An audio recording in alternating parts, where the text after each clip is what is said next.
Hey everyone, Tim Hauer. I'm with the Star News. Welcome to Sports Roundtable on New Hanover County Schools TV. I'm filling in for Joe Catanacci this week while he's out of town. Like I said, I'm the high school reporter with the Star News.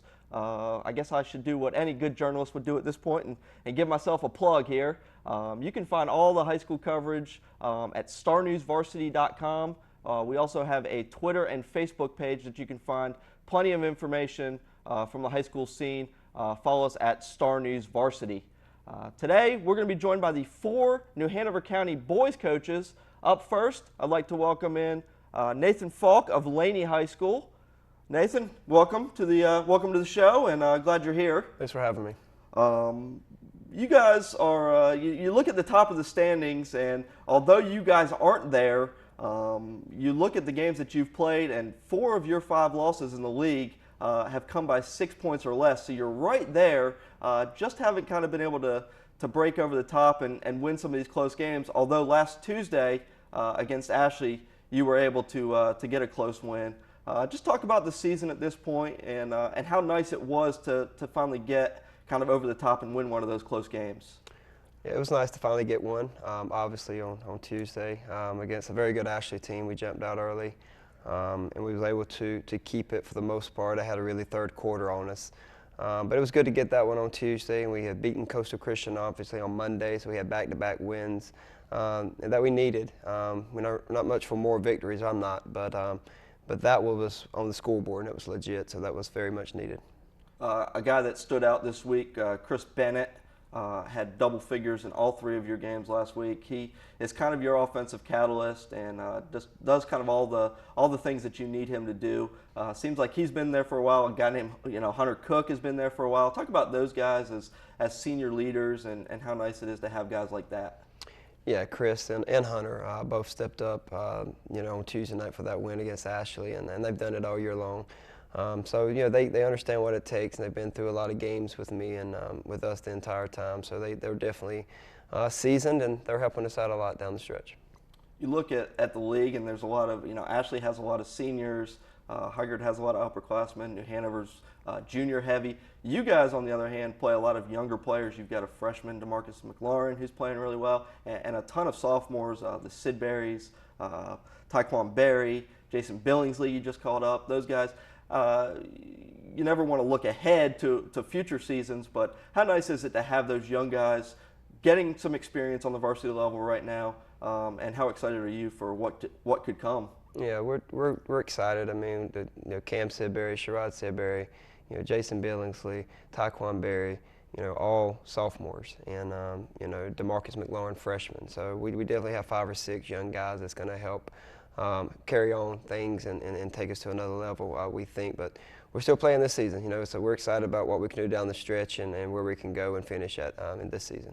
With the 5 losses, the Mid-Eastern Conference title is probably out of reach right now, but you still have a lot to play for with playoff seeding and trying to get into that. How do you keep the guys focused on what's ahead and these next couple games as the regular season wraps up?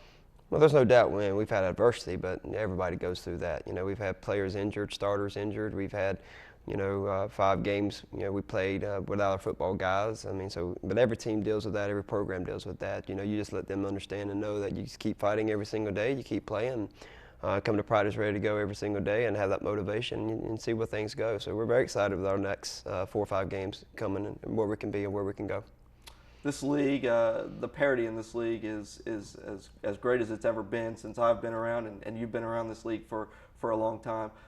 Just talk about that, and where maybe in the years past there were teams on your schedule that even if you didn't play well, you figured you could probably get a win.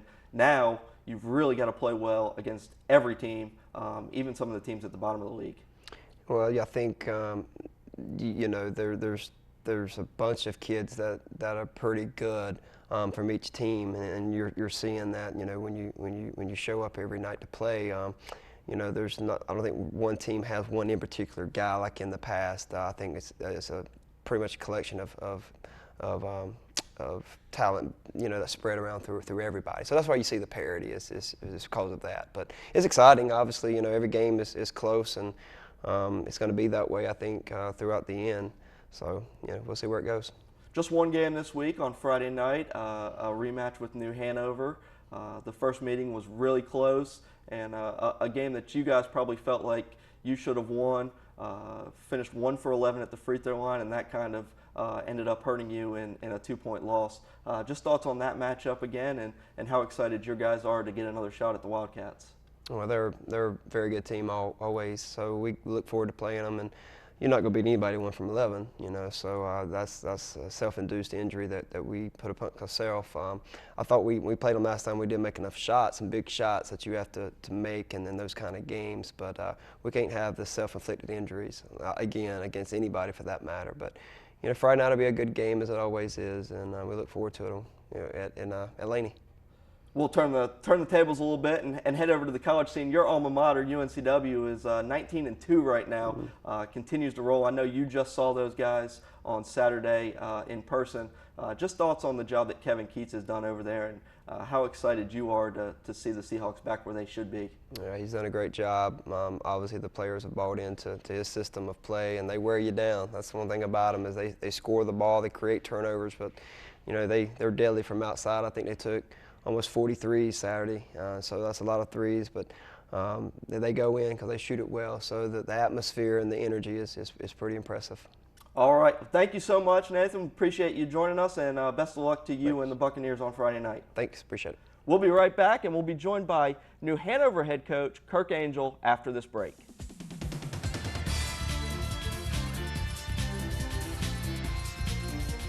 Welcome back to Sports Roundtable. I'm joined now by New Hanover head coach Kirk Angel. The Wildcats had 3 games last week and went 2-1 in those games. Really, the first 2 games of the week were really close. A tough one at Hoggard, and then you guys were able to win against Topsail in a close game too. How much has that taken a toll on you in particular, having to coach those really close games? You just mentioned it to Coach Falk at Laney. The parity in the league is it's about as balanced as I've seen it in a long time. And Topsail hasn't won a game in the league, but they've been competitive. And Coach Rochelle's doing a good job with them. But that was a frustrating game. But we'll take it. A win's a win, and then we come in Saturday with Pine Forest, who's young but very athletic, and that was a good game, good flow. Getting up and down. The kids played well, a lot better defensively on this week. Get back to Friday's game, and I know one of your leaders hit a big shot down the stretch. Freddie Taylor hit a huge 3 to put you guys up, and then you were able to dig in on the defensive end and get a couple stops late. Freddie, it seems like he's the kind of kid that, regardless of how he's been playing the entire game, if you need a play to be made or a shot to be made late in the game, he's the guy that you want with the ball. Yeah, he's fearless. David May, the former boys coach at Pine Forest, he's now coaching the girls, his daughter. He said it best after the Pine Forest game. He said, that little guy's fearless, and he really is. I mean, he's the epitome of next play. If he messes something up, he gets it back on the other end, and he's been our leader, especially with Blake out for a little bit, and we had Jahan Simmons out for a little while, and him and Romello have really been our leaders. Those 2 guys in particular you talk about, I love watching them on the court, but one thing that also stands out to me is every time I walk into a gym or see those guys, Freddie, Romello, even mostly all of your guys are always the first people to shake my hand, say hi to me. Aside from basketball, how nice is it to just coach great kids like you have? It makes a world of difference. Every practice, I mean, we work really hard, but it's been a really fun group, and they are a fun group. Young and experienced, and they do some stuff sometimes that drives me crazy. But every single day they come into practice, great attitudes, their work ethic's great. They coach each other, because one thing we talk about is we're not coaching effort. You got to bring it. So if a guy's having not a particularly good day in practice, one of those 2, especially Freddie Romello, will get with them and say, hey, let's step it up. But it's been a very enjoyable group. Look at your roster, and obviously you're very junior heavy, and a lot of people may look at that and say, this is a really experienced team, but not really, because a lot of those juniors played JV last year because you didn't need them, and you wanted them to have that extra year of being able to play. We got Hayden Edgar and Josh Aldrich. Talk about those guys and just kind of the development you've seen over the year from those guys? Yeah, we have 3 juniors and a sophomore, and Jalen Anderson, that were all on JVs last year, and we kept them down there for a reason. We wanted them to play a full season together. We had Shaq, we had Achias, we had some guys with a lot of experience on that team. But, we got 2.5 starters back this year. Freddie Romello and Blake started half the season last year. But, we looked at it last year like we had 6 starters. So, but yeah, you look at it, and those guys don't have a lot of varsity experience. And, with every practice and every game, they're getting better. And that's something that we look forward to down the stretch here. You never shy away from a tough game, and you look at your schedule, and it's clear to see that. You guys played in the Brogdon tournament and had some tough matchups there. Then you obviously played in the Joe Miller Invitational against some of the best teams on the East Coast. Some other non-conference games. You just mentioned Pine Forest on Saturday. When you're putting together your schedule, how important is it for you to get some of those tough non-conference matchups, and how much do you hope that pays dividends towards the end of the season? Well, we want to play really good teams to get us ready for hopefully a run in the playoffs. That's and get us ready for a league like we're in. It's been my philosophy. The 2 years I was an assistant coach before I took over, the coaches that I worked for did the same thing, and I just kind of piggybacked off that. And we're going to do that. We're going to. We don't schedule automatic W's. Pender, an overtime game this year. Gary's got a good team. Everybody on our schedule has been, a good game. We asked Coach Falk the same question about this game coming up Friday night, and obviously it's a big game. Every game from now on for you guys is big to try to win that conference title. What would you like to see your team do differently maybe than in the first meeting? To kind of have maybe a more comfortable victory? It's going to be a grind. Every time we go there, the last 2 years at our place with them, he's got them playing well, and they really did a good job mixing up defenses the first time, and kept us off balance. And we at times we get a little too sped up and we get impatient where we're talking to Freddie Romello about let's run some stuff, let's get some guys some touches, and it all starts on the other end for us though. We got to defend, and this team can be really good at times defensively, and then there's other times where we are not focused mentally going into a defensive possessions. And in a league like this where it could be a 2 or 3 possession game, we just can't have that. So I want us to get a little more consistent down the stretch on the defensive end. While Coach Falk kind of has his eyes on UNCW, you've got your eyes kind of on the West Coast at Arizona. Yeah. And I know you guys played Saturday, so you probably didn't get a chance to see the big game between the Wildcats and UCLA. But Kadeem Allen played well in that game and helped the Arizona beat who many people think is the best team in the country in UCLA at Pauley Pavilion, which is not an easy place to go in and win. How pleased are you and how excited are you about the way that Kadeem's playing right now? Yeah, I text Coach Miller after that. We recorded it, so I went home and watched it that night. I knew they had won, which was a huge win. Obviously, UCLA is maybe the best offensive team in the country. They're scary good. But I text Coach Miller, and he texts right back and said that, Kadeem, his leadership, the best thing that ever happened to him was getting redshirted a year out there so he could get acclimated to that type of system. But he's, every time somebody mentions his name and you see Coach Miller on television, it's a smile on his face. He loves his edge, his toughness. And, we're going out there, my wife and I are going out there to see him play against Cal at the McHale Center. We're looking forward to that. So I'm really, really proud of him. He's done a great job. All right. Well, thanks so much, and best of luck on Friday night against Laney, which in a game that we know will be a great one. So we'll be right back with more coaches after the break.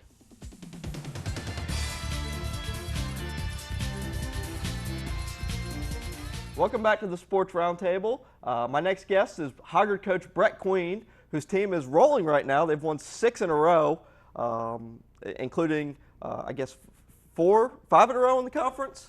I think that's right. I think 5 in a row in the conference.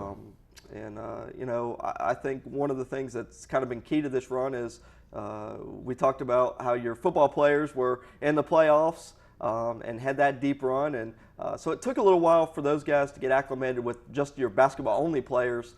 It now seems like everybody's kind of gelled together and you guys are playing your best ball right now. Well, it does take some time, not just for those guys to get their basketball legs under them, but also, like you mentioned, just meshing together with the guys that have been out there doing stuff And it's not the kind of situation where all these guys played together last year. We had guys moving up from the JV team and guys that didn't get a whole lot of minutes on the varsity team last year. And so it's taken some time, but, they've really bought in defensively.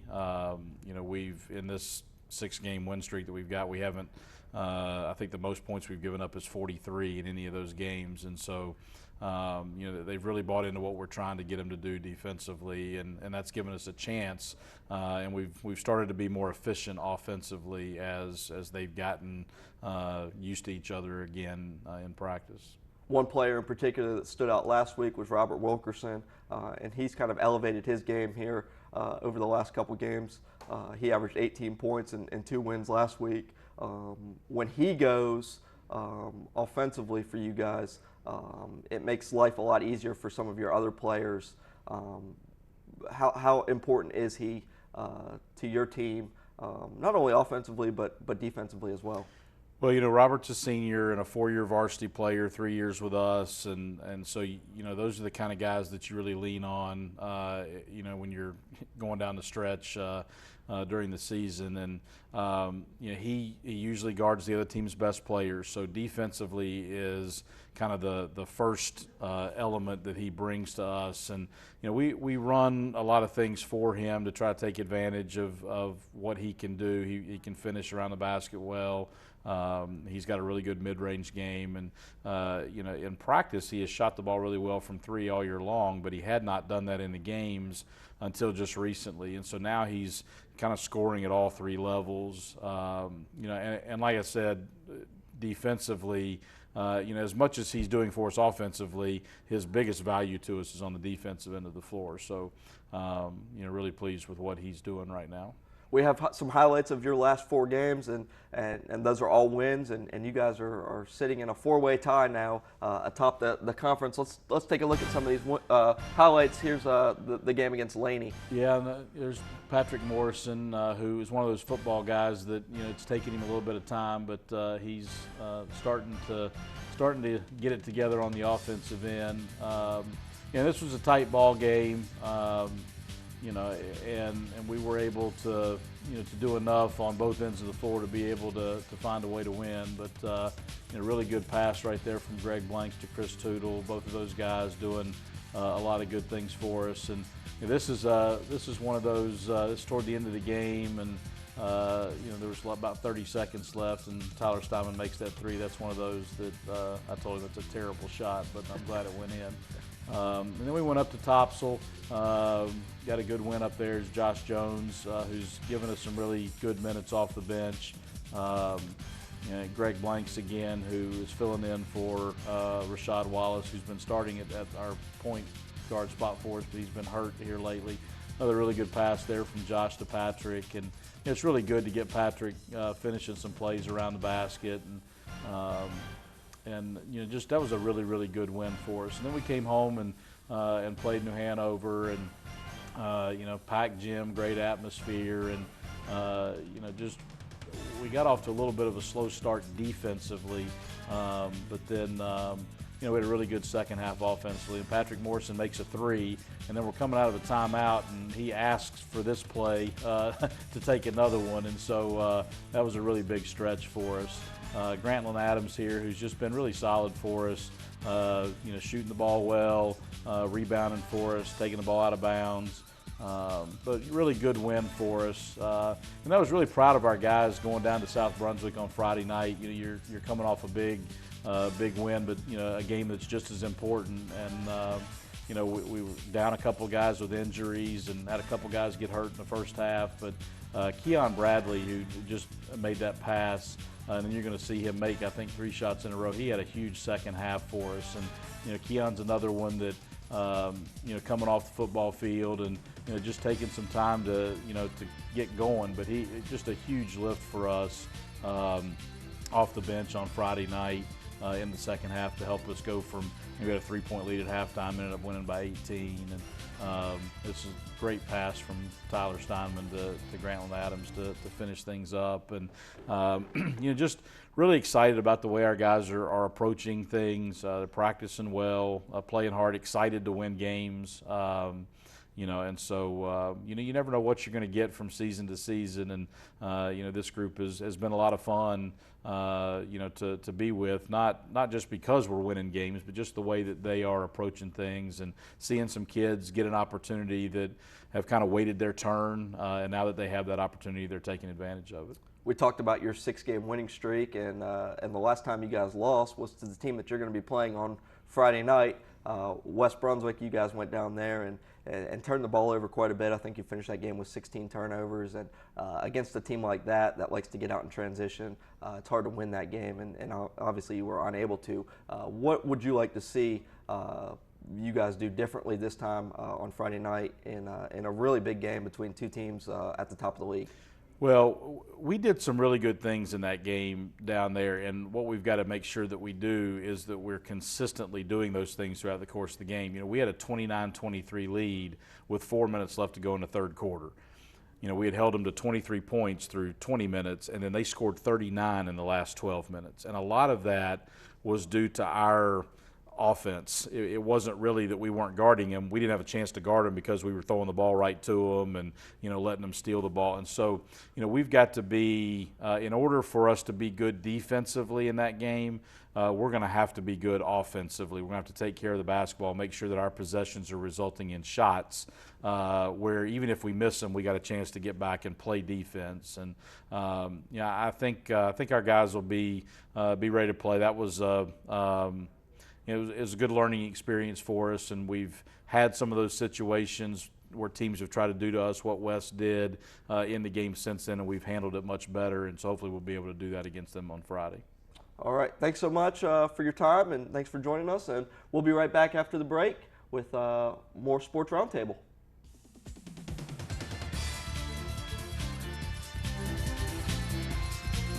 Welcome back to the Sports Roundtable. This is the point in the show where I would normally be joined by Ashley coach Webster Guthrie, but unfortunately Coach Guthrie is feeling under the weather today. So we'll just talk a little bit about the Screaming Eagles, who are part of that four-way tie atop the Mid-Eastern Conference standings. The Screaming Eagles are playing really well right now. Even though they just lost, they're coming off a loss to Laney in a really close game. The Buccaneers jumped out to a big first quarter lead. I believe it was 19-5 after the first quarter, and Ashley stormed back and actually had a lead late in that game before Laney pulled away and eventually ended up winning. But the Screaming Eagles, sitting at 5-2 in the league, are right there in the mix of things, and Coach Guthrie's done a great job with that group that has a lot of senior talent. Datrion Day, Altavon Mack, Bryston Davis, Jordan Gagem, a lot of seniors that have a lot of experience on that team. They're probably the most experienced team in the league. This week they'll face another tough test in Topsail, a team that's still looking for its first Mid-Eastern Conference victory, although they've been a handful for most teams in the league. The first time these programs met at Ashley, the Screaming Eagles needed a last-second shot from Datrion Day to squeak out a 2-point victory. So the rematch in Hampstead should be pretty exciting as well. That'll do it for today's show. Joe Katz will be back next week with the girls coaches. But please, like I said, visit starnewsvarsity.com and check out all the things that we're doing over there. We have game recaps. I do a week look ahead at some of the biggest games of the upcoming week. And then after the week's over, I also do a rewind looking back at some of the top performers or the top performances from the past week. Again, you can find all that on starnewsvarsity.com or on Facebook and Twitter by searching Star News Varsity. Thanks so much for joining us. And like I said, Joe Katz will be back next week with the girls coaches.